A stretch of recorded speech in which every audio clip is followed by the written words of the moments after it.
Bueno, habiendo presentado nuestra sede, queremos darle la bienvenida más oficialmente a Néstor.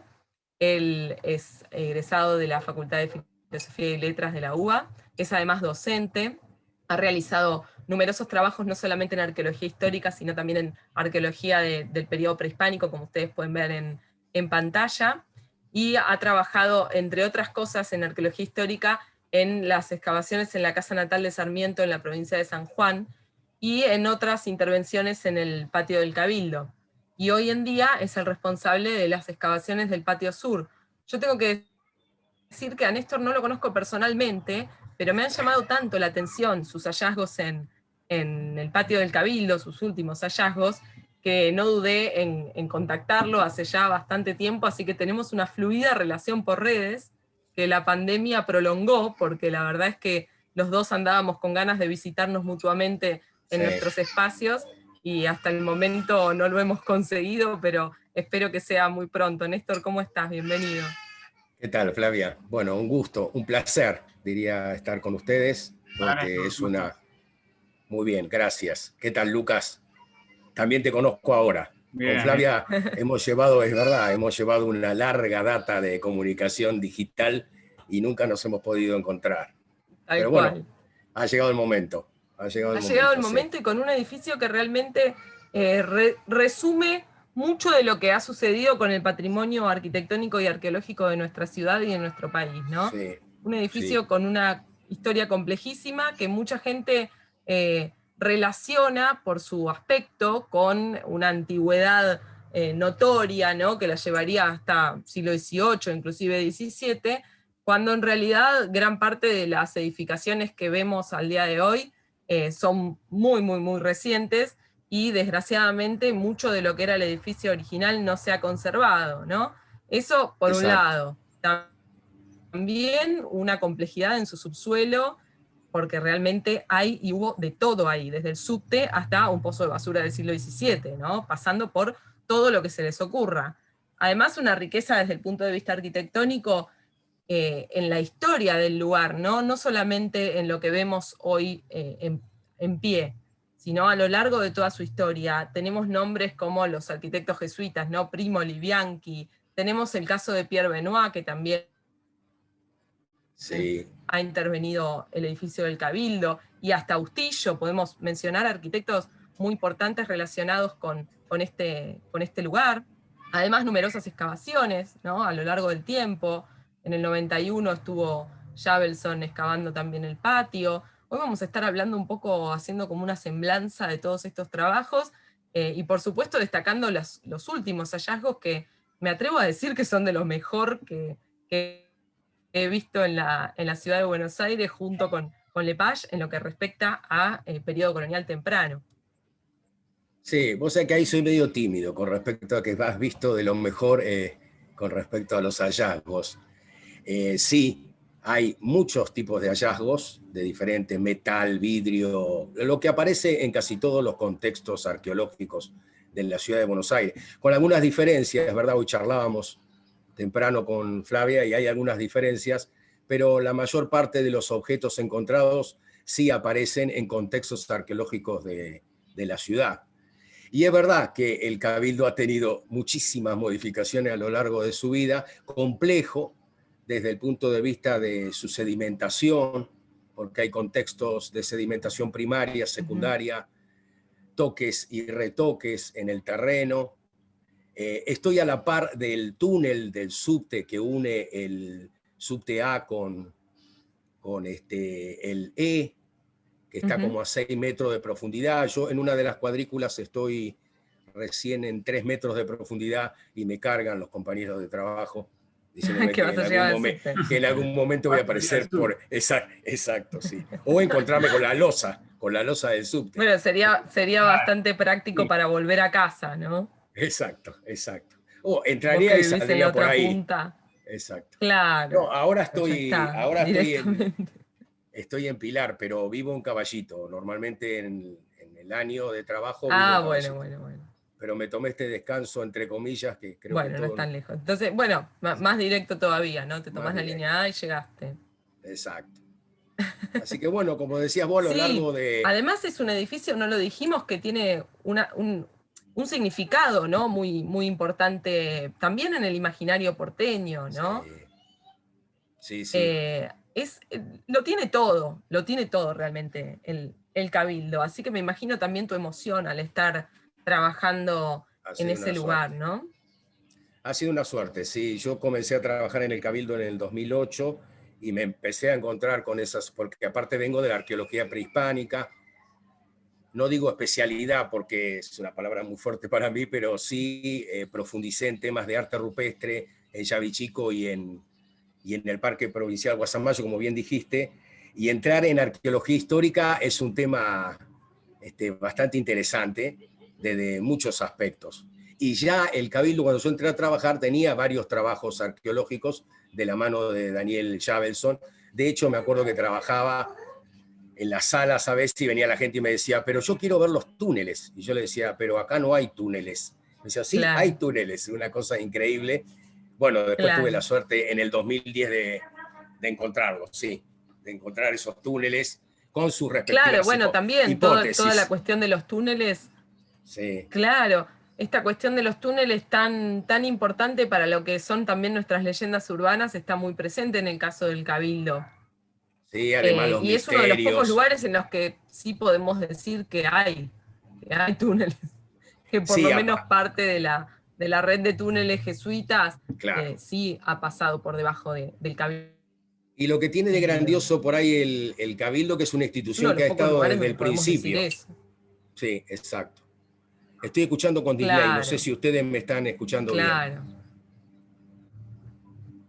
Está No, no, yo te perfecto. escucho perfecto.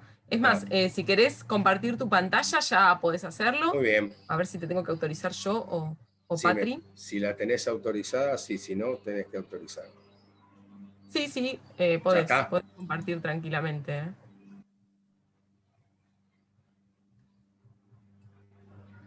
Bueno, lo interesante sería encontrar que lo tengo en el escritorio, pero a ver, archivos, tengan un poco de paciencia. Bueno, a ver, vamos a comenzar de vuelta. ¿Sabés que no me aparece aquí? Dale, bueno, Bueno, Luqui, vamos ahora viendo porque a lo largo de las iconografías que elegiste también podemos ver gran parte de los cambios que ha protagonizado este edificio, ¿verdad? exactamente, sí, o sea, la iconografía ha dejado reflejado cómo fue cambiando a lo largo del tiempo arquitectónicamente la plaza, el cabildo y también la plaza, ¿no? Cómo fue cambiando a lo largo de los siglos. Y bueno, tenemos una iconografía de Carlos Pellegrini, que es del año 1832. Estamos viendo que se llama El Cabildo y la Policía, donde se puede observar, digamos, el cabildo, en este momento, lo vemos, digamos, de perfil, de costadito, y al lado el edificio de lo que, lo que era el edificio de la policía, donde actualmente se encuentra el Ministerio de Cultura, el ex edificio de la prensa. Ujú. Ahora no estoy viendo la imagen, estoy viendo la pantalla en negro ahora. ¿Lo ves en Bárbaro. negro? Flavia, te voy a ver No, ahí si está, puedo ahora se ve compartir bien. ahora, creo haberlo encontrado, ¿eh? ¿Les parece? Estás muteado, amor. Y me dejas Sí, terminar de escribir la imagen y así ya termina, pasamos termina Dale, Lucas a de dale, escribir esta Pellegrini. y dale, pasamos Lucas. pasamos a tu Perfecto, Lucas. presentación. Dale. Dale. Bueno, acá el cabildo se encuentra, digamos, entero, todavía no ha sido rebanado sus arcos, y contiguo al edificio de la policía, que es donde hoy está actualmente el Ministerio de Cultura, el ex edificio de la prensa, ¿no? Que luego, eso Ujú. parte, digamos, de las salas esas del edificio desapareció para hacer la apertura de Avenida Mayo. Al fondo del cabildo, Ujú. una de las torres de la iglesia San Ignacio, y el edificio de la Recoba Nueva, ¿no? Que, digamos, estaba a un costadito de la Recoba Vieja. Bueno, acá el cabildo en su fisonomía, digamos, colonial, sin modificaciones, con su torre, su campanario, etc. Al lado de la Plaza de la Victoria, digamos, que era cuando estaba la Plaza de Mayo dividida en dos partes.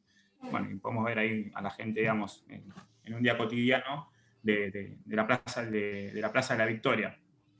Así que bueno, le doy la palabra a Néstor, después vamos viendo otras Bueno, imágenes para ver cómo fue cambiando físicamente el edificio, ¿no? Bueno, ante todo pido la disculpa de Dale, caso, vamos a ver buenísimo. si Sí, podemos... están incluidas en la presentación de Néstor, así que después volvemos. A ver. Ahí entramos, no. No ven nada, ¿no? Que es la actual calle San Martín, y la calle que continúa al fondo era lo que era la calle de la Universidad, que es la actual Bolívar, ¿no? A poquitas cuadras del pasaje Belgrano. Así que está muy cerquita el Cabildo de... Sí, Ahora sí. estamos ahí nomás. Y en una Buenos Aires todavía muy en Damero, ¿no? Ahora sí. Sin Me las tiene que hacer diagonales. compartir pantalla. No existían las diagonales todavía. Y bueno, la plaza eran dos partes, ¿no? No existía todavía la Plaza de Mayo. Recién se va a unificar en 1883. Mirá que cuando se estás demole autorizado, ¿eh? Ah, Néstor. perfecto. A ver. Perdón, Luqui. Sí, no hay problema. No, que le contaba que a partir de 1883, Ahí cuando está. se derribó la Rua Vieja, quedó unificada con Plaza de Mayo. El otro lado estaba la Plaza de Mayo. Bien, Bueno, ahí varios vamos. pintores Ahora retrataron sí. en el Cabildo. También. No. Sí, perfecto, sí se ve. Sí, Va a tardar Ahí está, un poquito, gracias, Patricia. pero está. Muy bien, muy bien.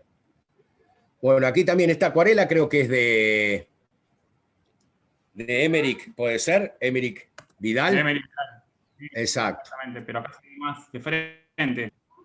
Claro, bueno, hay que, mira, Lucas, te voy a interrumpir un poco, quería aprovechar esta oportunidad por los tres arcos del lado sur. ¿Se nota? A ver si uso el puntero. Sí. ¿Viste los tres? Bueno, la parte Sí, de se atrás nota, de esto. se ve perfecto. Exacto. Bueno, la parte de atrás de estos tres arcos son los cimientos que encontré ni bien empezó la excavación. Es decir, es como la continuación de la parte de atrás, de los muros, de la parte de atrás del Cabildo. No quería desaprovechar la diapositiva. Así que, Lucas, si querés seguir, acá aparece bien también de frente la policía. Por Emerick S. Vidal, viajero inglés, que llegó a Buenos Aires en 1816. Tuvo 2 años, hasta 1818. Bueno, hizo una serie de acuarelas sobre Buenos Aires, oficios, algunos edificios. Y bueno, acá refleja lo que es el Cabildo cuando todavía está en su, digamos, tamaño normal, ¿no? Que está entero, todavía no fue modificado, no se han derribado los arcos. Al lado contiguo Sí, que sin embargo, de todos modos, perdón, Luqui, es... Sí. Que de todos modos es ya una reconstrucción, ¿no? Porque en realidad el primer edificio vendría a ser de 1600, ¿no? Claro. Para 1649 ya tiene una primera demolición. Después en el siglo XVIII, a principios del siglo XVIII, hacen el cabildo jesuita, digamos, que termina por demolerse en 1700 y pico, ¿no? 1764, si no me equivoco, es que lo inauguran, y un tiempito después ya lo están demoliendo. No, este edificio, en realidad, el edificio de 1725 son los cimientos que yo encontré, que es el edificio que nosotros conocemos en 1810. Claro, por eso digo, pero este que estamos viendo en pantalla, ya no es un cabildo original. Si es que eso alguna vez si es que alguna vez podemos decir cuál es el original. Exacto, en realidad, sí podemos. El cabildo funciona en el fuerte, ¿no? Hasta 1607. Después se muda a esta manzana, y de lo que quedó de 1600, de esta primera edificación, y ni siquiera de la del siglo XVIII, queda mucho a la vista, ¿no? Es decir, que esta imagen que vemos en pantalla, que más o menos se parece a la que uno por el Villiquen suele dibujar y redibujar, que corresponde a los acontecimientos de 1810, y que es como es una de las imágenes que más tenemos en la cabeza, como la del cabildo, en realidad es un cabildo ya posterior. Claro. Sí, pero sin modificarse como se fue modificando después, ¿no? Que se le derribaron los arcos, etcétera, para... Exacto. Claro, claro. Todavía se ve entero.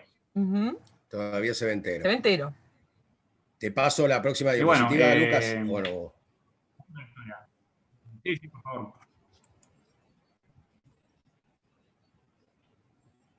Bien, bueno, ya este es el pasado el primer... siglo XIX, Claro, claro, el primer daguerrotipo.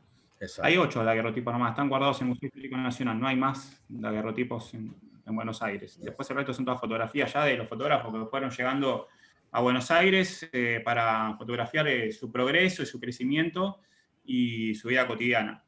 Está dañado, lamentablemente está rayado el daguerrotipo.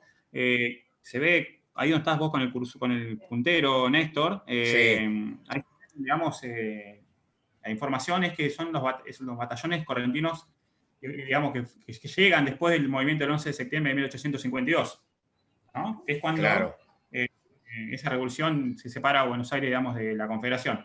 Pero bueno, exacto.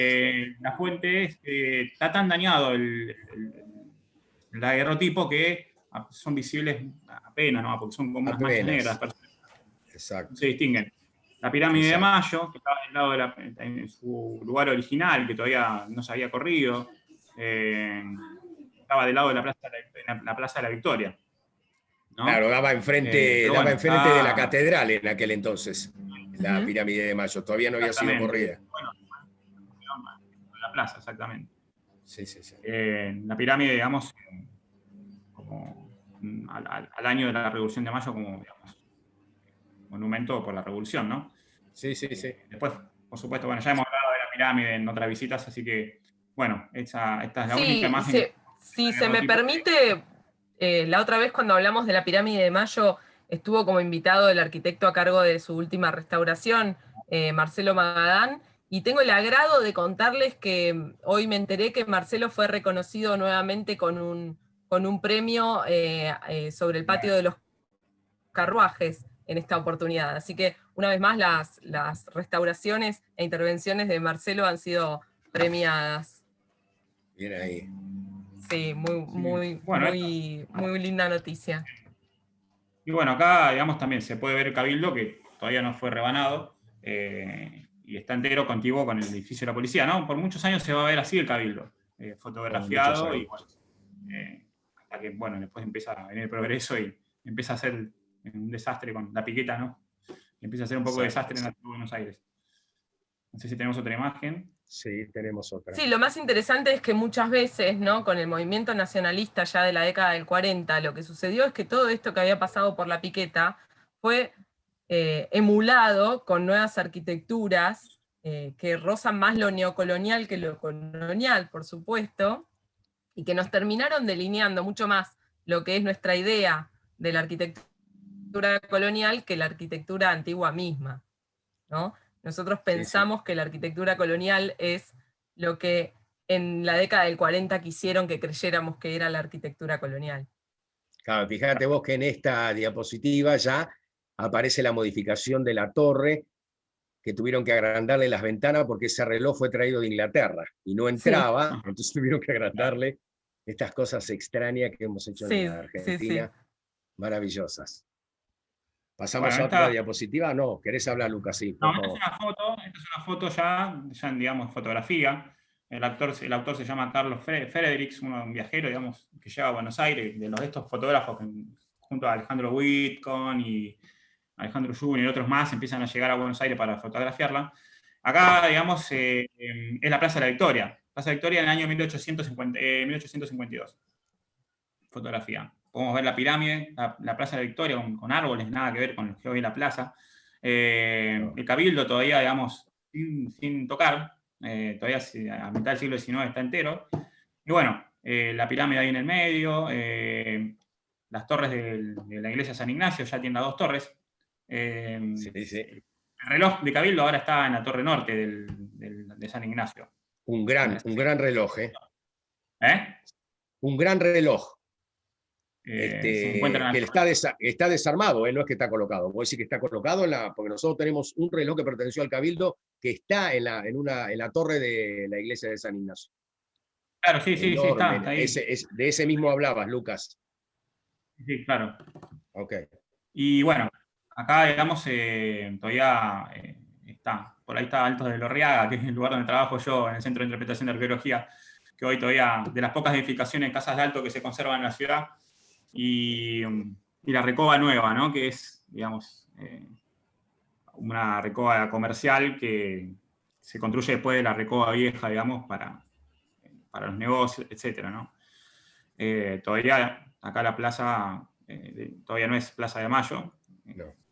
Recién en el 1883, como les había mencionado anteriormente, es cuando se unifica. Exacto. Bueno. Pasamos a otra diapositiva, Lucas. Dale. Bueno, Y acá, bueno, interesante. acá ya, ¿qué pasó acá? No parece que había... Acá nos volvimos Italia. No. Oh, repentinamente. Parece que acá no fue. sí. Exactamente. Acá ya nos vamos asociando a lo que va a ser la Avenida de Mayo. Claro. ¿No? Toda esta movida de la generación del 80, de la mano. Claro. Sí. Acá podemos ya ver a la izquierda, abajo, las vías del tranvía. Eso ya ahí lo que es el actual Hipólito Yrigoyen, antigua calle de la Victoria. Y un cabildo, una torre altísima, como de 10 metros, más o menos. Una intervención de Pedro Benoit. Sí. Esta fotografía en 1889 se construye esta torre de 10 metros, más o menos. Enorme. Parece mentira que alguien haya decidido demoler esto, ¿no? Después. Cómo fueron cambiando los criterios a lo largo del tiempo. Es que cuando le quitaron los 3 arcos del ala norte, esa torre era imposible de mantener. Además de que quedaba horrible, ¿verdad? Como fachada. Claro, quedaba asimétrica por completo. Por completo. Claro. Ahí todavía tenemos las 5 arcadas de cada lado que no se tocaron. Y bueno, y un balcón muy de estilo italiano, ¿no? Ya no se ven las rejas coloniales ni nada por el estilo. No parece el cabildo. En otras imágenes directamente es en la torre, o si esto, ¿qué es? No parece. No parece el cabildo, ¿verdad? Bueno, esto iba en consonancia, discúlpame Luca, esto iba en consonancia con la ideología de la generación del 80 de borrar todo el pasado colonial y entrar directamente con puertas abiertas hacia Europa. Muchísimo que ver con eso. Esta es una foto de Alejandro Whitcomb, que, bueno, su colección es una de las más importantes de Buenos Aires y se encuentra en el Archivo General de la Nación. Whitcomb fue, digamos, como el más importante en lo que es fotografía de Buenos Aires. Creo que tiene alrededor de 150.000 negativos en el Archivo General. Cambiamos de imagen. Sí. Esta la agregué yo de 1895. Claro. Acá se había abierto la Avenida de Mayo y ya había perdido la torre y los 3 arcos del ala norte. Exactamente. Ahí donde está el edificio de la prensa, es donde estaba, digamos, donde continuaba el edificio de la policía, ¿no? Exacto. En realidad, hasta aquí llegaba el Cabildo y luego aparecía, ocupa parte de la Avenida de Mayo y otra parte, claro, de lo que hoy es la esquina del gobierno de la ciudad. Y bueno, ya podemos ver la Plaza de Mayo, ya está unificada, ya no existen más la Plaza de 25 de Mayo ni la Plaza de la Victoria, ya tenemos una sola plaza. Y bueno, con las fuentes, algunas de esas fuentes se encuentran en la Avenida 9 de Julio. En esos intercambios de arquitectura, ¿verdad? Sí, que bueno, siempre nos escandalizan tanto, pero nos olvidamos que en realidad vienen de hace tanto tiempo, ¿no? Siempre nos rasgamos las vestiduras cada vez que mueven un monumento de un lugar al otro, que recolocan, que en realidad estas cosas vienen pasando desde siempre, ¿no? Desde que cada monumento ha sido emplazado, que ha tenido siempre relocalizaciones. Muchas tienen que ver con una funcionalidad, pero creo que las más tienen que ver con el valor simbólico de los espacios y de los lugares para cada uno de los gobiernos de turno. Exacto. Así que habrá que aprender a vivir con ello, me parece, porque dentro de todo hay, de todos modos, por supuesto, legislaciones que protegen determinados edificios y monumentos que no pueden ser violadas, pero en los espacios que dejan estas legislaciones vamos a tener que entender al patrimonio como una arena de disputas en las que a veces las decisiones no las compartimos, pero puede suceder. Exacto. sucede, y me parece también interesante ver por qué pasan esas cosas, qué está queriendo decir cada uno de los actores que participan Exacto. en estos procesos, ¿no? Porque me parece que esos mensajes son más interesantes que dónde está el monumento en sí. Sí, los grupos sociales se empujan, lo hemos tenido a lo largo de la historia argentina, eso es real, eso es real. Sí, sí, Vamos bueno, a ver, bueno, ahí acá, los nombres de acá, las calles, ¿no? Bueno, fíjense que exacto, si al Cabildo le ha pasado tantas cosas, y es el Cabildo, imagínense qué sí, nos puede sí. pasar, ¿no? Bueno, acá perdió ya por la apertura de la Diagonal Sur, los 3 arcos, que bueno, en este momento está la excavación, pero antiguamente estaban estos 3 arcos. Ahora ya quedó así, sin torre. Hubo una disputa, si no mal recuerdo, a comienzos del siglo XX, que lo querían derrumbar y la Nación hizo como una especie, el diario La Nación, de una movida entre los ciudadanos de la Ciudad de Buenos Aires, y bueno, terminó siendo lo que después vamos a ver, ¿no? Y que es en la Sí, se actualidad. salvó. Se salvó, Casi no. exacto, Ah. exacto. Bueno, esta es la movida de 1940. Lucas, ¿querés agregar algo? Sí. No, algo había leído, digamos, sabía que sí, que lo habían querido derrumbar totalmente, lo habían querido demoler para que no exista más, pero bueno, estuvo todo este movimiento para poder rescatarlo, ¿no? Porque es un monumento, digamos, importante para la historia de la ciudad, y bueno, Sí. lo vuelve a reformar Busquiazo, ¿no? Busquiazo 1940. Fíjate vos que aquí 1940, le atrás, vuelve a dar la sí, forma, digamos, antigua que tenía. claro, aparentemente como colonial. Fíjate que dejó toda la Claro, plaza abierta hacia Avenida de Mayo, que hoy está el edificio del año 60, que después lo vamos a ver. claro, Y acá al final, si ustedes ven, era el antiguo calabozo de hombres, que actualmente está la Comisión de Monumentos Históricos hoy. Claro. Y en este Y del lugar, otro ven, lado hay una medianera, exacto, ahí ¿no? está, sí. Del lado la casa sur de vendría a mujeres. ser, Exacto. donde había viviendas y Claro, 4 locales, casas municipales, exacto. Bien, bien dicho, hasta Flavia, los sí. 70. Al año 78 exactamente, y fueron derrumbadas. Que el Cabildo vendió ese sector, ese territorio, para hacer más cárceles, en 1804, 1805. Y desde Claro. ahí hasta la actualidad, ese sector que hoy tiene la carpa esa gigantesca, no sé si ustedes la vieron, que da hacia Sí, Hipólito sí, sí. Yrigoyen, ese sector todavía pertenece al gobierno de la Ciudad de Buenos Aires. El Claro, resto no es es todo nacional. patrimonio, no es nacional, exacto. Claro. Lo Y que sí vamos a. quería Acá agregar están, era ¿ve? que Sí, ajá. No, sí, Lucas, sí. que fue como una primera prisión, digamos, en Buenos Aires, hasta que luego se construyó la Penitenciaría Nacional. En lo que es hoy Claro, el actual Parque de las Heras, cuando trasladaron a eh, los presos ahí, empezaron exacto, a llevar a la gente a esa cárcel, exacto. ¿no? Sí, sí, sí, sí. Bueno, acá Ah, tenés, el año todo esto pasado era lo que habíamos estaba- visto.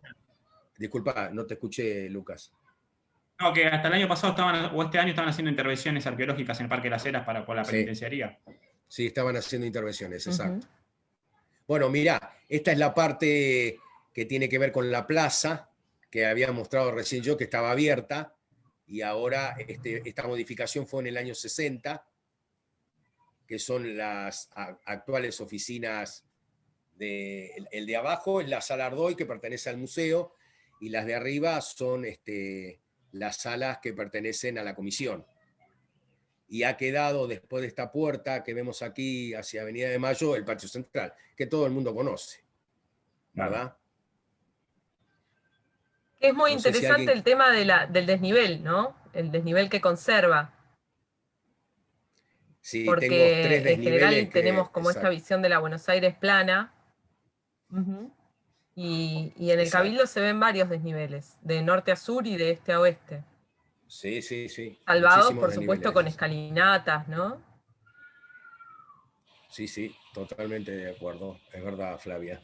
A ver si tengo. Bueno, acá hice un poco un resumen de las formas del edificio desde la litografía de 1852, pasando por la modificación de Pedro Benoit, la apertura de la Avenida de Mayo con la pérdida de los 3 arcos del ala norte y la torre, luego la apertura de Diagonal Sur con la pérdida de los 3 arcos del ala sur y bueno, la modificación actual de 1940. La maquetita. Una maquetita, Para mí es una exacto, maqueta. exacto, exacto. Bueno, y esta es actualmente la excavación vista desde el patio Con su interior del techo, Cabildo. contanos también del techo. Bueno, el techo ha sido, sí, el techo ha sido...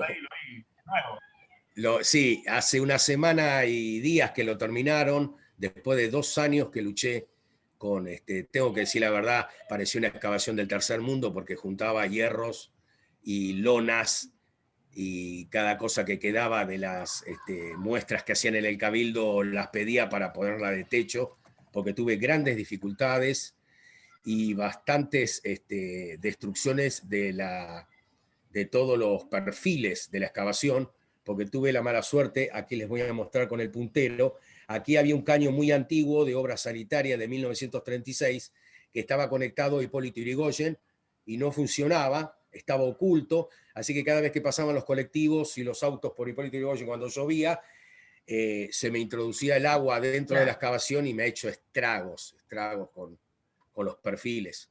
Así que tuve la suerte en enero de estar justo excavando. Claro, altera. Sí, y en enero justo, mirá, Flavia, en enero estaba justo excavando cuando llegó de visita el ministro nuevo de Cultura. Le planteé la posibilidad de que había pasado 2 años con todos estos disturbios de la lluvia. Y bueno, se entusiasmó mucho, quiere dejarlo como yacimiento de sitio. Así que tomó las riendas del asunto con respecto al techo. Y yo pensé que podía haber sido también, viste cómo son los funcionarios a veces cuando entran, pero no, la verdad que se ha aportado y en febrero volvió para ver si habían comenzado las obras. Estuvo muy atento con respecto a la terminación de este techo, sí. Así que, bueno, y un poco recordando lo que hablábamos hoy, este Ventiluz que ven aquí es el pasaje que va entre el subte E y el subte A, que pasa por el medio del patio del Cabildo. Pero como estuvo hecho con una máquina en profundidad, con un topo, lo único que le abrieron fue este rectángulo nada más. No hubo modificación de depositaciones, por lo menos en esta parte que es a diferencia de otros que se hizo, ¿no? La excavación abierto, totalmente en área abierta, como... el subte A. Está buenísimo esto, porque uno siempre piensa, mucha gente, ¿no? Cuando uno... gente que no está particularmente interesada, pero que de todos modos es parte interesada, que suele decir, pero en Buenos Aires no debe quedar nada, porque con la cantidad de subtes y con los estacionamientos y con esto, ¿qué va a quedar? No queda nada. Y sin embargo, mirá todo lo que pudiste recuperar vos en un lugar tan alterado, ¿no? Sí, exacto. Bueno, a ver si... Bueno, y esta es la excavación actualmente. Voy a ver si... Este fue el primer sector que empecé a excavar. Fue gracioso porque comienzo en diciembre del 2017. Bueno, el proyecto se inicia... Ustedes recordarán que acá había un bar. Vamos a empezar por el comienzo. Había un bar que estuvo casi como 16 años. Tuvo conflictos judiciales. Y en el momento en que el gobierno de la ciudad toma la decisión de derrumbarlo, lo llevan en volquetes a los restos. Justo estaba el director nacional de museos y le planteé la posibilidad de presentarle un proyecto para encontrar los cimientos del antiguo Cabildo, que de hecho hoy puedo decir que esta es una de las partes más originales del Cabildo de 1725, que es el que casi prácticamente, salvo las modificaciones enormes que le hizo Benoit, es el edificio que se originó en esa época y que ha pasado por la Revolución de Mayo. Por ejemplo, este cimiento que ustedes ven aquí sería como la base de la tercera arcada. El asiento de la tercera arcada estaría aquí. Estas 4 baldosas que ustedes ven aquí son de mitad del siglo XIX, francesas, son digamos, la parte de la base de una de los ingresos de la modificación de Benoit. Y este caño que lamentablemente cuando cero patrimonio en aquella época, 1936, cuando hicieron modificaciones, obra sanitaria, le colocaron un hierro fundido de un caño de obra sanitaria y rompieron toda la pared que tiene 1 metro de ancho, el cimiento de la pared. En este pozo de sondeo, bueno, ahora me lo está tapando, no lo voy a mover, recuerden, para ver si se va la línea. Está el pozo de residuo. De zoom. Claro, exacto. El pozo de residuo que ven ahí al final, que comenzó a aparecer una vez que llego a los 2,25 metros del muro, lo interesante de este pozo de residuo, que está por debajo del muro, es decir, todavía no lo he terminado de excavar, quiere decir que el muro ha sido excavado arriba de parte del pozo de residuos. Y esta pared, como les contaba, hace la diferencia entre el interior del cabildo y el exterior. Y esta parte de cimiento que ustedes ven aquí fue atravesada también por un caño de hierro fundido de 1936, y unía, este era un pasillo, que unía, no traje el plano en este momento, hubiera sido interesante, que unía el patio de la cárcel de mujeres, que estaba en este sector, con el patio que hoy es central, que todos conocemos cuando entramos al hall central del Cabildo y pasamos al otro lado. Todo este sector ha sido un lugar de mucha circulación. Ha mantenido un techo en su momento, cuando, por supuesto, para mantener el primer piso del Cabildo, pero ha sido siempre de circulación. Acá no hubo calabozos ni nada por el estilo. Y ha sido la cuadrícula que más cantidad de objetos culturales me ha dado. En su comienzo, al costado de este muro, a 60 centímetros hacia el oeste, prácticamente es sedimentación primaria, depositación primaria. Luego, ustedes pensemos que aquí está la zanja que se hizo para colocar el caño de hierro fundido. Pero de 60 centímetros para aquí, piezas grandes, que eso da una idea de que no ha sido perturbada, sino que ha sido en descarte original. De hecho, una de las cerámicas que vamos a ver, la encontré en este sector aproximadamente a 1 metro. Sí, decime, Flavia. Le contesto a Valentín. En general, estas estructuras, estos depósitos que se pudieron conservar, justamente se conservan por haber sido subterráneos. Se trata de pozos de residuos. La gente antes, en lugar de descartar sus residuos con un sistema de recolección domiciliaria que los llevaba a un lugar común, ¿no? Como puede ser al día de hoy el SEAMSE, los descartaba en su propia propiedad o en espacios, estos espacios liminales, ¿no? Como los huecos o las zanjas, todos los baldíos, el costado del río. Pero en general se hacía dentro de excavaciones, es decir, se hacía un pozo más profundo, menos profundo, una cubeta, un pozo estructurado, un pozo pago, un pozo gratis, no importa, pero se hacían en general en pozos, porque luego además se cubrían con ceniza para evitar malos olores, o directamente con tierra, ¿no? Y por eso gran parte de los objetos más antiguos los encontramos, porque de haber estado al nivel, los hubiéramos perdido, ¿no? Sí, lo hubiéramos perdido. Eso un poco para responder la pregunta que hacía Valentina al chat. Y me parece interesante también destacar que, bueno, todas estas intervenciones que se desarrollaron durante el siglo XIX fueron muchísimo menos destructivas para lo que es el patrimonio en general que las que se hicieron después, ¿no? En siglo XX y XXI. Porque no había palas mecánicas. Entonces la gente hacía solamente la zanja de cimentación, que la hacía a mano, y ¿para qué la va a estar haciendo mucho más ancha de lo que le correspondía?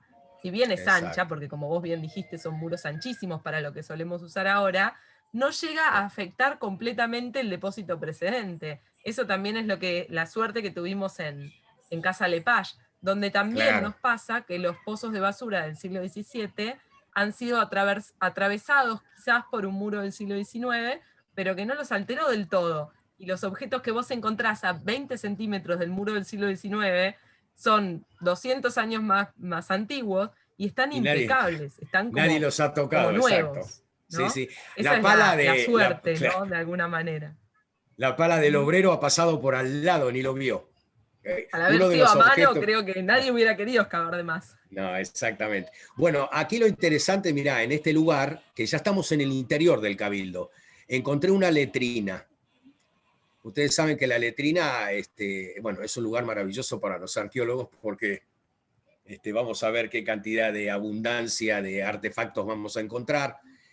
Hasta el momento la excavé a 2 metros de profundidad, se cegó a finales del siglo XIX, casi comienzo del siglo XX, y la cegaron con todos los escombros de los 3 arcos que derrumbaron, o parte, por supuesto, de los escombros de los 3 arcos que derrumbaron del ala sur. A los 2 metros 10 aproximadamente me empecé a encontrar con materia fecal, y el tema es que como producto de la cantidad de lluvia que me entraba tuve que parar, y espero ahora poder continuar cuando esto ore y seque, porque vos sabés que es muy peligrosa, muy peligroso los gases de la materia fecal. Sí. Así que bueno, Totalmente. tengo muchas esperanzas en ver qué voy a encontrar. Las letrinas, vos sabés que tenían entre 8 y 10 metros de profundidad.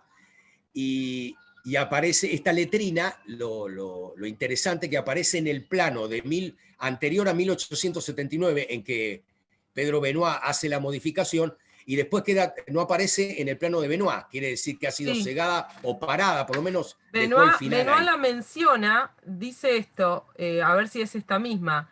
Benoit dice, un pequeño patio en el que se halló un subterráneo que comunicaba con otro por medio de una galería. Parecía más bien un calabozo que conservaba su lumbrera sobre la puerta.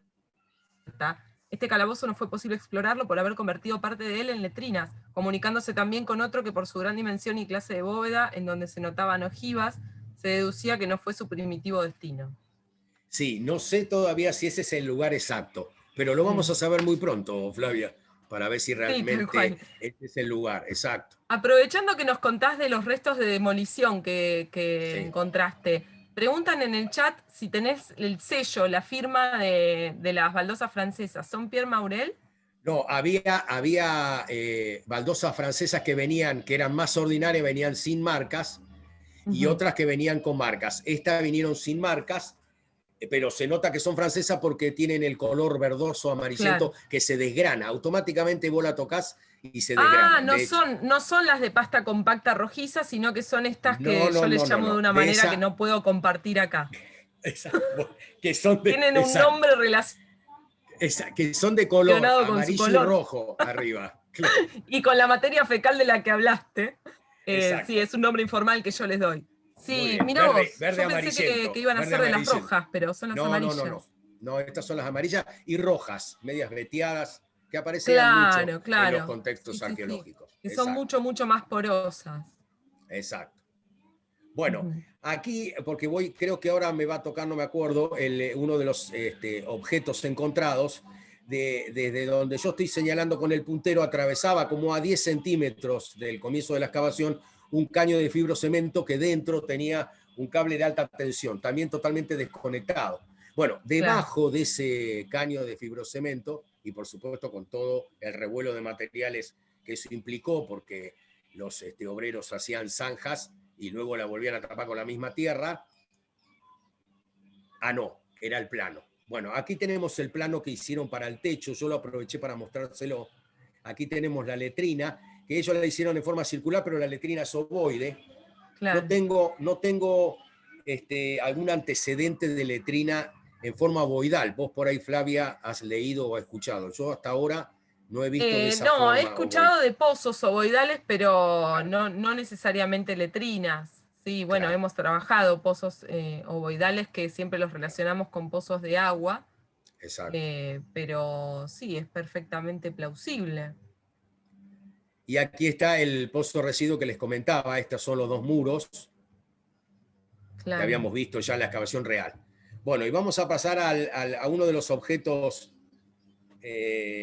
no digo el más importante, pero llama mucho la atención. Este es un escudo de bronce repujado que tiene el número 2 y un sol, como ven, en la parte superior. Tiene palmas de laureles hacia los costados. Lo interesante de este escudo, o gorrión también llamado, es que perteneció a un soldado, probablemente del regimiento número 2, que circuló entre 1810 y 1812, finales de 1812, antes de que comenzara la asamblea del año 13, que dejó sin efecto toda la simbología que teníamos hasta ese momento y apareció por primera vez el escudo nacional. ¿Por qué digo esto? Porque un escudo similar, y que he estado tratando de ver si no se lo ha llevado a algún particular, lo ha encontrado Greslevin cuando hizo las excavaciones en los túneles de la Manzana de las Luces. Y aparecía en su escritorio, en una de las fotos que él tiene, aparecía el escudo en su escritorio y explicó que lo había encontrado en uno de los túneles. Este Regimiento 2 era como paralelo al Regimiento 1 de Patricios, que todavía está en la actualidad, y también participó de la toma de Montevideo y del noroeste argentino, junto con el Regimiento 3 de ex arribeños y el Regimiento 4, que no, si no mal recuerdo, era de ex montañeses. Muy lindo escudo, iba colocado o en la parte del sombrero aquí arriba, o quizás también aquí en el hombro, al buen estilo de jinetas militares.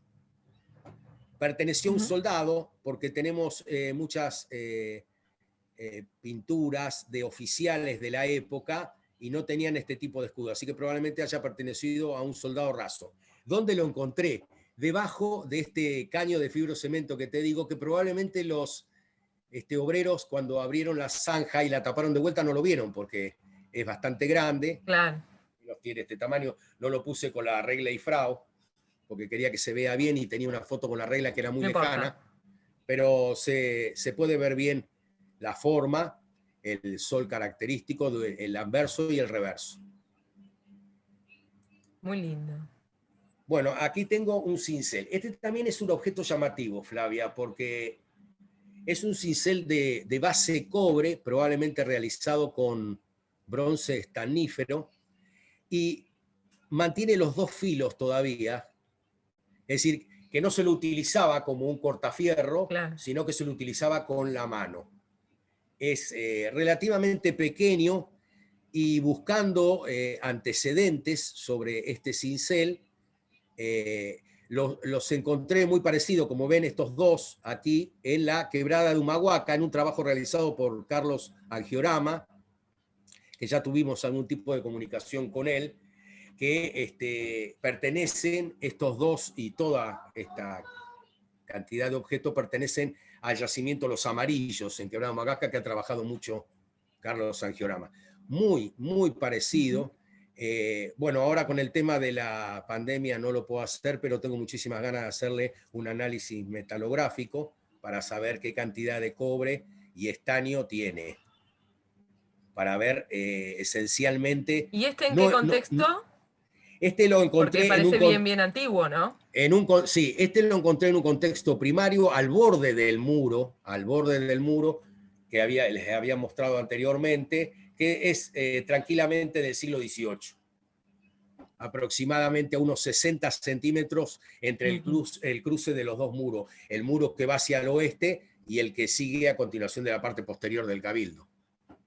Un objeto muy, muy interesante. No sé si habrá habido Bueno, vos otro. estás re familiarizado con la estratigrafía del sitio, pero yo me atrevería a decir que hasta puede ser anterior. Bueno, sería de buena mano. Yo todavía estoy que es del siglo... Digamos, este objeto ha sido descartado a mi criterio cuando se armó el edificio en 1725, pero puede ser anterior, probablemente, puede ser. Descartado anteriormente. Con el edificio que vos hablabas, que empezó a edificarse en 1604, creo que como en 1680 fue derrumbado. ¿Te acordás que hubo un edificio, el primero del Cabildo, que incluso se le había incorporado dos torres? Probablemente pertenezca a los contextos de ese edificio. Pero por ahora seguro me animo a decir primer tramo del siglo XVIII. Es decir, juntamente con la construcción del edificio de 1725. Y probablemente haya pertenecido a alguno de los indígenas, de los tantos indígenas que trabajaron junto con los negros esclavos en la construcción y reconstrucción del Cabildo, que por supuesto fueron invisibilizados. O sea que he leído de ida y vuelta los acuerdos del Cabildo, donde contaban cómo se estaba trabajando en este edificio de 1725, y hablan de un solo indio, el indio ladino Diego le llaman. Y yo digo, si el indio ladino Diego hizo la cantidad de artefactos, claro, o por lo menos parte de artefactos que he encontrado en esta construcción, la verdad, si no le llamamos invisibilización a eso, no sé a qué otra cosa. Pero bueno, un interesante objeto. Bueno, aquí encontré al comienzo del pozo de residuos que le habías comentado, encontré estos perdigones de plomo, perteneciente a armas de avancarga. Fueron los únicos 2 perdigones que he encontrado o objetos que estén relacionados con armas hasta el momento. Que muy probable en el Cabildo deben aparecer más, porque era una institución de ese tipo, ¿no? Que albergaba ya sea o policías o militares en su momento. Ustedes saben que estos perdigones tenían 2 maneras de hacerlo. Una eran con moldes y otra eran tirándole el plomo fundido al agua, que salía a veces en forma de lágrima, y por supuesto la destreza en el tiro era mucho menor.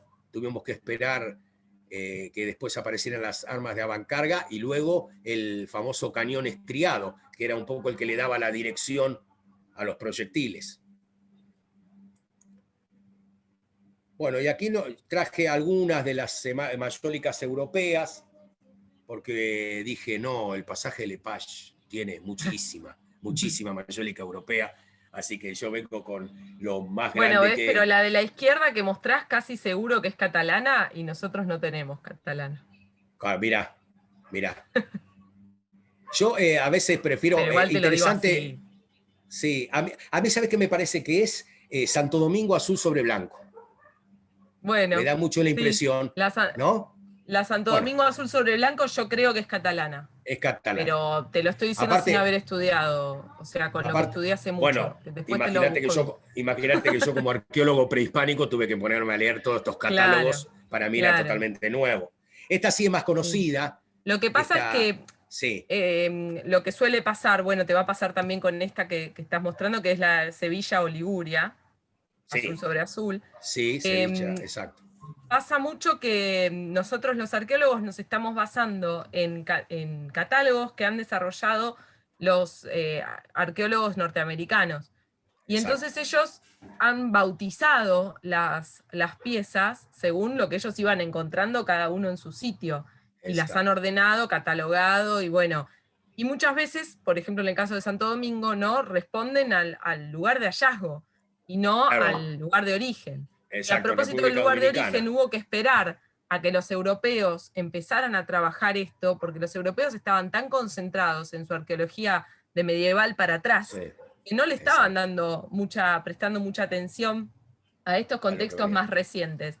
En los últimos tiempos, por suerte, hay nuevas aproximaciones a todos estos materiales que permiten identificar el lugar de origen con mayor precisión y revisar todas estas tipologías norteamericanas en las que nos basamos durante, yo diría, 30 años. Sí, es como si yo le hubiera puesto a esta Cabildo azul sobre blanco. Claro, como para que la gente entienda. Y ha quedado así la bibliografía. Exacto, sí, estoy de acuerdo. Lo que sí, clarísimo que es una mayólica todavía de estilo morisco muy marcado, ¿no? Esta Santo Domingo. Muy marcado, muy antigua. También muy por debajo del cincel. También la encontré exactamente en esa cuadrícula llamada Pozo de Sondeo al comienzo. Claro. Pero sí, muy antigua. Y también es bastante grande para todos los tiestos que he encontrado, porque en definitiva está muy cerca del muro, que yo les expliqué al comienzo, que esa parte prácticamente no fue tocada. Claro. Que después voy a tocar otro tema interesante que tiene que ver con la terra preta, o lo que le llaman la tierra negra, que, bueno, pero es este tema de otra conversación. Y por último, la tricolor, también llamada en algunos contextos Talavera de la Reina. La publiqué hace como 2 o 3 semanas en el Cabildo y me mandó un mensaje una chica diciéndome una hipótesis probable también que pueda ser de Puebla. Vos viste que Puebla ha copiado casi todas las mayólicas europeas, porque dio la coincidencia que cuando llegan los españoles a México se encuentra con este sector donde está Puebla, que tenía prácticamente la misma arcilla con la cual confeccionaban Talavera de la Reina. Pero yo prefiero para mí que la que te lo dijo debe ser mexicana.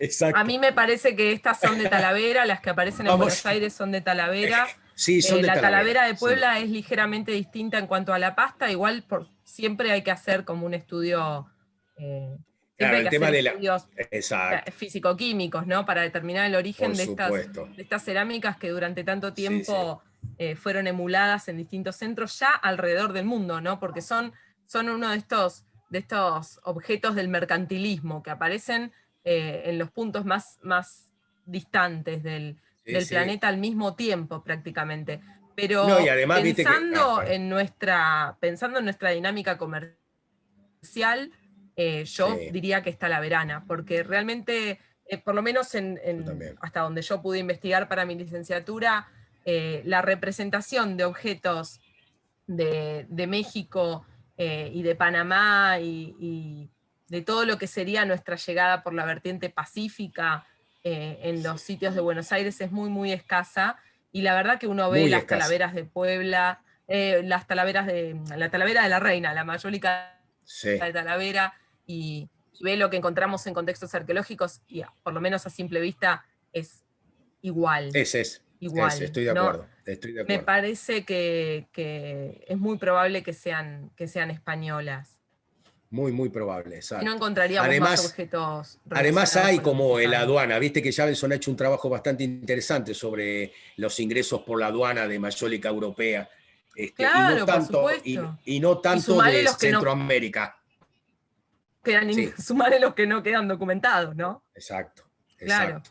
Sí, Todo lo sí, que llega por totalmente. contrabando. Igual es interesante que vos en los 3 casos que nombraste, no sé si por una selección que hiciste o porque representan más o menos lo que encontraste, es interesante que lo más probable es que sean españolas y no portuguesas, como en el caso de Lepage y de tantos otros sitios donde predomina la mayólica portuguesa. Y además, bastante temprano en cronología. Sí, sí. Y hay que tener en cuenta también, Flavia, me da la Yo impresión, diría esto es anterior a mediados del siglo Sí, XVII. sí. Muy temprano. Sí. Y estas son mayólicas de por lo menos la fecha de producción entre 1550 y 1650. Sí, Claro. sí, muy antigua. Está bien, hay que esperar a ver cuándo aparecieron en América, ¿no? Pues estamos hablando de la producción No, cuando al se. toque. Al toque. Bueno, Al correcto. toque. Sí. O sea que estamos manejando una cronología Prácticamente casi podemos seguir paralela. la cronología Sí. de la mayólica europea en Buenos Aires con muy poco delay, digamos. Con un poco de delay, exacto. Sí, con muy poco delay. Bueno, vamos a ver otro. Bueno, este es Sí, un sacame objeto la interesante. mayólica porque me quedo hasta pasado mañana, porque fue Bueno, después podemos hacer otro mi tema en la encuentro licenciatura. y traigo más. Ah, fue sobre eso. Sí, y Claro, las ok. amo, además. Bueno, este es un objeto interesante. Lo encontré en forma muy profunda, casi llegando al final del muro eh, que les estuve comentando en sus inicios. Y al principio me llamaba mucho la atención, me daba vuelta como un objeto colgante. En algún momento pensé, esto es un estilo de plomada cuando se estaba Una construyendo pesa el de red, lugar. claro. Exacto, pero no, resultó ser que eran las pesas de los telares verticales europeos. Ustedes, yo acá les traje una foto actual de cómo son los telares. La urdimbre estaba sostenida sobre un parante superior y las agrupaban en hilos pares e impares, y estas pesas mantenían la tensión del hilo para que esta varilla transversal vaya haciendo el tejido. En este tipo de telares, los tejidos no son muy finos, son bastante rústicos. Yo no dejo de pensar en mi imaginación, por supuesto no tiene esto una prueba científica, pero tenemos varios paños en el Cabildo originales que lo usaba el alférez real cuando salía a la Plaza de Mayo, y porque tener un telar en la institución Cabildo y que por lo menos se le haya desarmado esta pesa es muy extraño. La otra que queda también es que se la haya utilizado como plomada en su momento, pero por supuesto estos son juegos de la imaginación de un arqueólogo que no lo debería decir en este lugar, pero que apasionan. Yo Así creo que que tendrías que barajar también la hipótesis de que lo que vos estás encontrando en ese contexto sea anterior a la construcción del primer cabildo. es muy probable, pero yo soy como muy temeroso a la hora de estipular un tipo de cronología hasta que no tenga algunos detalles. Claro, Pero te acompaño, igual te acompaño, si te tengo que decir la verdad, te acompaño en esa sí. lectura. Bueno, y aquí llegamos a la cerámica indígena. Y voy a hacer una aclaración. Llevo aproximadamente más de 2.000 objetos encontrados y casi 1.300 son de cerámica indígena. Por eso hoy hablaba de la invisibilización con respecto a los pueblos originarios. Como verán, Sí, dime. No, me emocioné. El asa que estás mostrando, esta asa en oreja, que además Sí. está como si fuera como acordelada con estas incisiones, ¿no? Está Que no tiene acordelada nada que con, ver con el cuello guaraní que se ve acá, que es de estas cosas, estas combinaciones magníficas que nos da la arqueología colonial. Yo la había visto solo en Casa Lepage hasta ver esta pieza Mirá, hoy acá. por eso te emocionaste. Me recontra emocioné porque Tenía- estas asas en orejas que no tienen nada que ver con nada y que yo creo que muy probablemente tengan que ver con la influencia afro en la cerámica Para mí mal también. llamada hispano-indígena. Va a llamar hispano-indígena. Está buenísimo que haya otro registro de eso. Exacto. Bueno, mirá que esta tiene el cuello con decoración ubicular. La tuya con Pero decoración divertido. ubicular también. Claro, claro. Pero Bueno, divertido. O sea, es exacto. una mezcolanza hermosa. Porque Muy en linda, general, sí. esto está del centro. Bueno, yo estoy Una señalando y fusión. nadie me ve. Pero esta del centro Ahí. tiene el cuello Sí, bueno. invertido, tiene el cuello Exacto. típico de la Sí. urna, de la urna guaranítica. Sí. Mientras que la de la Sí. derecha tiene cuello, pero No lo tiene. divertido. Exacto. Más Bueno, como una esta jarrita. la quiero dejar para el final porque es como, esta es la niña mimada del yacimiento, que ya voy a llegar, para dar un poco de misterio a la charla. Aquí Sí. también encontramos, ¿ves? Tiestos. Este tiene tiesto tiene esas que ver con el escamitas, además, cepillado, ¿no? claro, exacto, corrugado. Sí. El cepillado, y aquí tenemos cerámica unguicular por sobre el cepillado. No tengo manera de también, aumentar. También han encontrado en la page. Sí, pero además creo que no tiene mucho que ver con las combinaciones de técnicas decorativas que se ven en los sitios guaraníes prehispánicos. No. Sino no que tiene ver. toda esta combinación entre... Nosotros hemos encontrado, por ejemplo, pintura y unguiculado en la misma pieza. Unguiculado y cepillado en la misma pieza. Unguiculado e inciso en la misma pieza. Cosas que denotan estas múltiples influencias de una sociedad multiétnica, ¿no? Y no... Exacto. Bueno, y aquí también esta olla no restringida con cepillado, como a veces lo llama Javelson Buenos Aires cepillado. Bien. Bueno, y aquí llegamos a la niña mimada de la excavación. Voy a contar una historia interesante.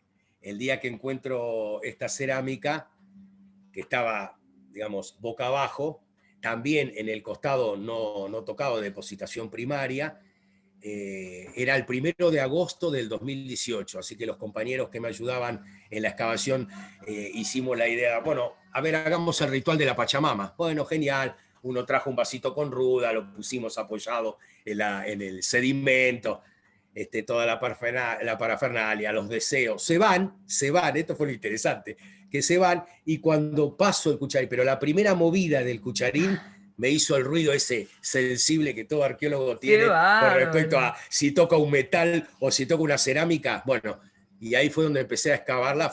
Para mí fue muy emocionante, porque también tiene una historia. Después de que fue publicada, me llaman... Claro, te la regaló la Pacha. Sí, me la regaló la... Exacto, gracias por decirlo.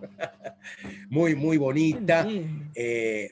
Bueno, nos llamaron de la Universidad de Buenos Aires, del Instituto Liama, este laboratorio de investigaciones aplicadas a materiales arqueológicos que hacen análisis de los interiores de la cerámica. No sé si lo escuchaste nombrar, con la arqueóloga Lantos, que la arqueóloga Lantos también pertenece a la parte prehispánica, de arqueología prehispánica. La arqueóloga Lantos para mí es Irene, para mí es Irene, mi compañera de la facultad. Okay. Compañera tuya. Sí. Muy bien. Divina persona. Bueno, yo soy compañero de Diana Fiore, toda una época. Que fue profesora mía, o sea, nos separa una generación. Sí. Bueno, la cuestión es que le hicieron los análisis pertinentes a la cerámica. Bueno, concluyeron, por supuesto, estaba llena de colesterol, de ácidos grasos, que tenía mucho que ver con el contexto. La encontré con muchísima cantidad de restos óseos El tema de los restos óseos aquí, y aquí voy a participar del tema de los suelos negros, que cuando paso el cucharín, normalmente en este tipo de sedimento donde encontré la cerámica, se deshace, el resto óseo se deshace. No hay forma de poder sacarlo entero, muy poco resto Sobre óseo todo el saqué. mamífero grande. Exacto. Y bueno, la idea de la terra preta, no sé, para los que nos están escuchando, es nuevos análisis que se están haciendo en casi todo la Amazonia con respecto a que parece ser que enriquecían los suelos, no solo con carbón, sino además con restos óseos. Hablo de los pueblos originarios, ¿no? A los costados del río Amazonas, estamos hablando de la Amazonia colombiana, la brasilera, y que no dejo de pensar que esto tiene cierta asociación con la vasija. En un comienzo estaba muy decidido a que es tupí guaraní. Yo sé que vos en eso me vas a decir, sí, es tupí guaraní. En realidad yo te diría, a partir de la conquista, nada puede responder a las categorías anteriores a la conquista. Exacto, tenés razón, exacto. Para mí es colonial. Porque vos fíjate que este tipo de corrugado, además de ser pan amazónico, aparece también en la cuenca del Salado. Sí, pero esta tiene un labio vertido. Sí, tiene un labio vertido, exacto, tiene un labio vertido. Yo no lo vi mucho en lo guaraní. No. Así que bueno, vamos a seguir con bueno, yo te ofrezco como para comparar, por supuesto, los materiales de Lepage y las publicaciones que hemos hecho con el equipo de Loponte y también con otros coautores a partir de las formas, ¿no? De los recipientes. Y en el caso del equipo de Loponte estudiamos más el tema de la composición de la pasta cerámica y del proceso de cocción. Bueno, quedé en hablar con Loponte, pero con el tema de la cuarentena, vos viste que este año ha sido frenado, así que no veo la hora de iniciar las tareas y poder empezar a conectarme. No, pero está súper interesante porque ves en una sola diapositiva toda esa variedad. Lo que te quería preguntar, ¿hay alguna chance de que esto sea una cubeta de residuos? Porque vos lo tomás como un contexto primario, como un piso de habitación. Claro, pero cuando yo te estoy diciendo digamos, donde encontré la cerámica, todavía en el dibujo de la sedimentología de la unidad estratigráfica no me había aparecido el medio círculo o 3/4 parte de círculo de lo que ahora puedo decirte, que cuando hablamos en una oportunidad te dije, no me parece que sea un pozo de residuo. Sí, debajo sí está el pozo de residuo. Esta porque la terra preta mucho más arriba. Sí. Porque la terra preta entonces se te convierte en el sedimento típico de un pozo de residuos, donde va a parar el carbón, van a parar los restos óseos. Vos sabés que charlando con Marcelo Weissel me decía que él había encontrado terra preta en el interior de no sé qué, no me acuerdo en este momento, del altar de San Ignacio. No sé por qué tuvieron que abrirlo en algún momento, y en el interior del altar encontró esta terra preta, porque él cuando vino a ver la excavación, que vino varias veces, me decía, pensá la posibilidad de terra preta, muy comprimido. A mí me da la impresión que es una tierra interesante, no solo porque como vos hablas de descarte o de pozo de residuo, sino también como sostén de los cimientos. Es decir, es una tierra bastante compactada. Me cuesta mucho, cuando paso el cucharín, extraerla. Claro. Y justamente del otro lado del muro, porque esta está del lado de lo que sería el patio de circulación que yo te hablo, del otro lado del muro donde tengo la cuadrícula, que ya sería como el interior del cabildo, viste que anteriormente nivelaban los pisos con lodo. Claro. Y del otro lado me encuentro nada más que con lodo, pero no me encuentro con muy poco residuo de carbón o de restos óseos, o de tiesto de cerámica, que esto es un poco lo que le da la posibilidad de ser antrópico. Ajá. Así que bueno, este es un poco tenés realmente un sedimento colonial ahí dando vueltas que quizás no forma parte enteramente de un pozo. Eso también está buenísimo. Eso también se ha visto en la vereda de San Ignacio. Ah, mirá, ¿ves? En la vereda de San Ignacio, en las excavaciones que hizo Ana y Gareta. Ah, mirá. ¿Cuál? El trabajo ese que hicieron, que dejaron con vidrios parte del muro que está en la vereda. En ese mismo trabajo ellos publican un piso del siglo XVII, con muy Mira qué pocos interesante. fragmentos, pero con tierra negra. Con tierra negra. Mm. Parece que hay una costumbre en la ciudad de Buenos Aires, ¿no? Como fusión, quizás. Yo también he pensado en esta cerámica, volviendo un poco al tema, con alianzas, ¿viste? Alianzas o relaciones interétnicas entre los guaraníes y los pueblos de los querandíes, o por lo menos lo del lado de la cuenca del Salado. De hecho, creo Sí. que Juan de Garay, en uno, no me acuerdo en este momento, pero leí en su momento que cuando hace la repartición de indígenas, ya hablaba de un cacique guaraní que Sí. tenía relaciones interétnicas con un cacique querandí. Así que hay mucho Sí, para Tubí estudiar, Chamini. realmente. Exacto. Hay Sí, mucho para leer.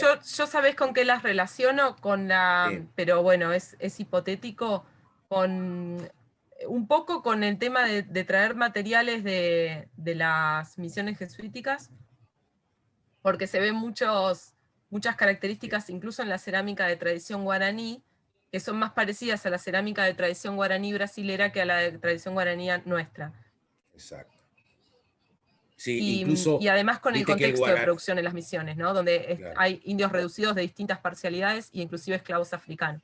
Creo claro, que mi hipótesis es que son un producto de las reducciones jesuíticas.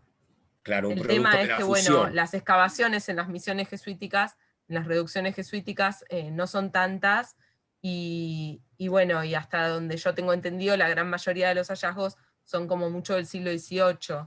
En el Claro, caso de Loreto, por ejemplo, que hay hallazgos muy lindos de pozos de basura, son del siglo XVIII.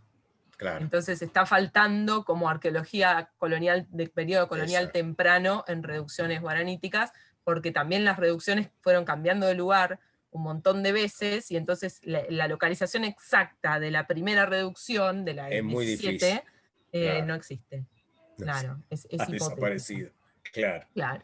Y eso es lo que nos está pasando.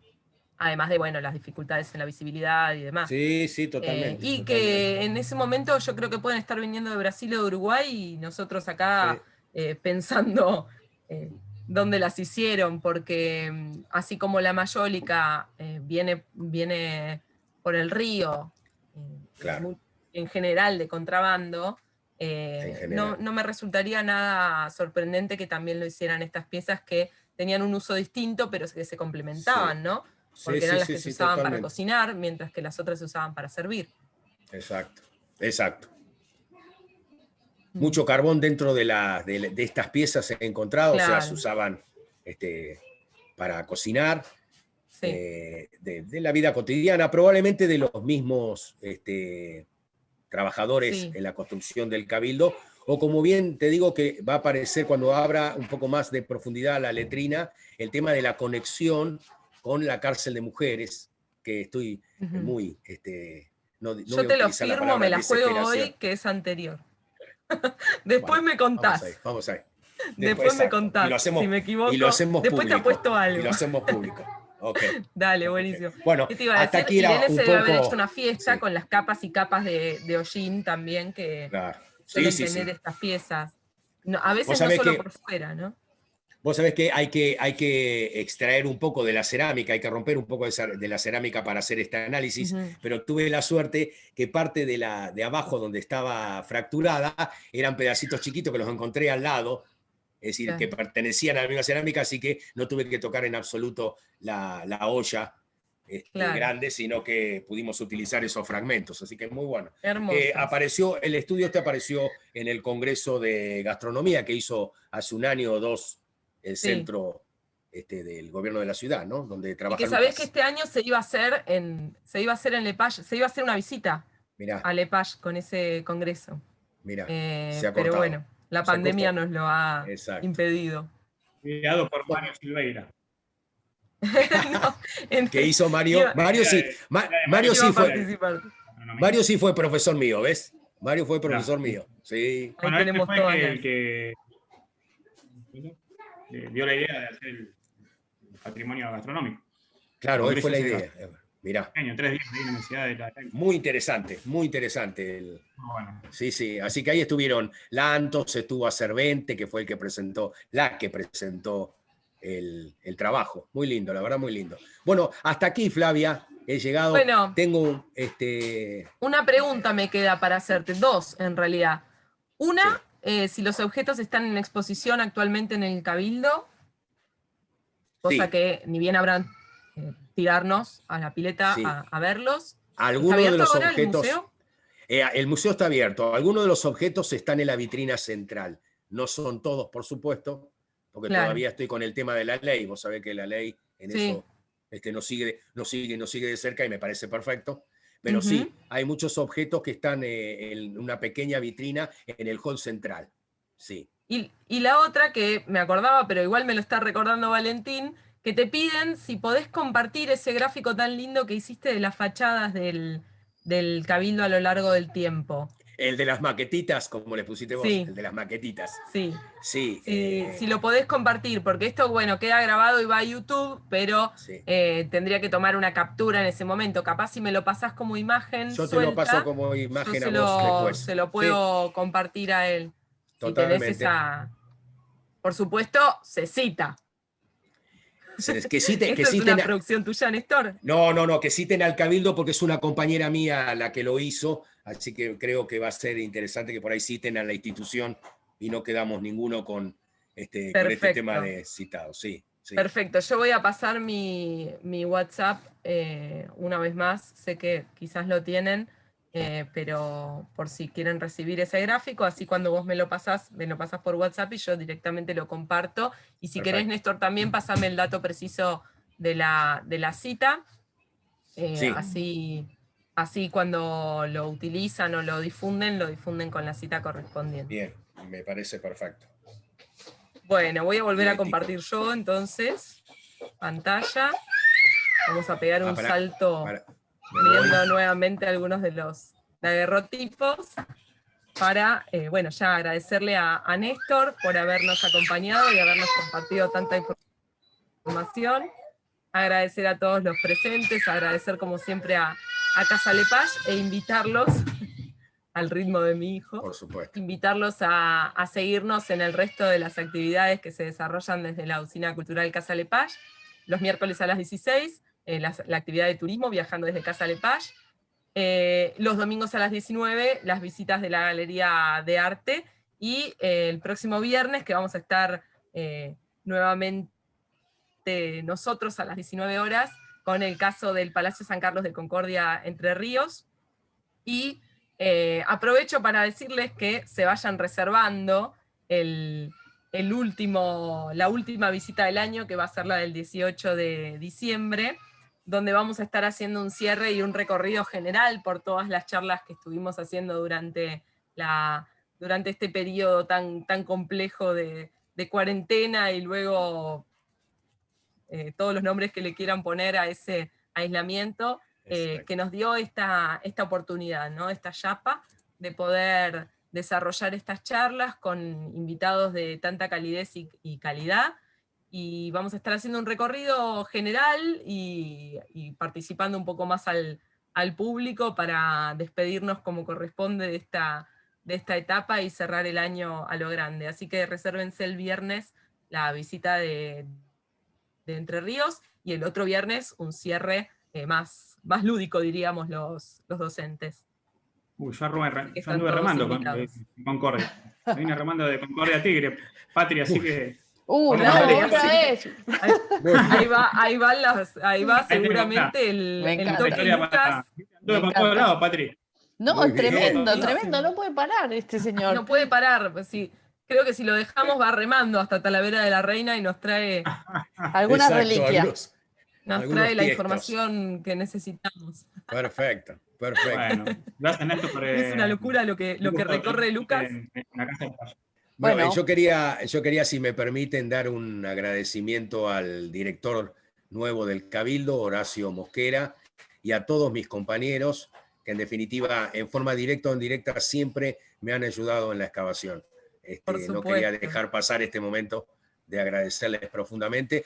y a todos los que me han estado escuchando, que la posibilidad por lo menos de visualizar estos trabajos que son tan importantes y que, bueno, es lindo compartirlos. Gracias, Flavia. Me alegro Gracias, mucho que Luz, hayas ido acá. Patricia. Patricia, Julián, Flavi. Bueno, Gabriela, gracias a vos, la verdad que es impresionante. Buen fin de semana Muy a bueno. todos. Chau. Bueno, Buen fin de semana a todos, ahí les Gracias. dejamos las redes.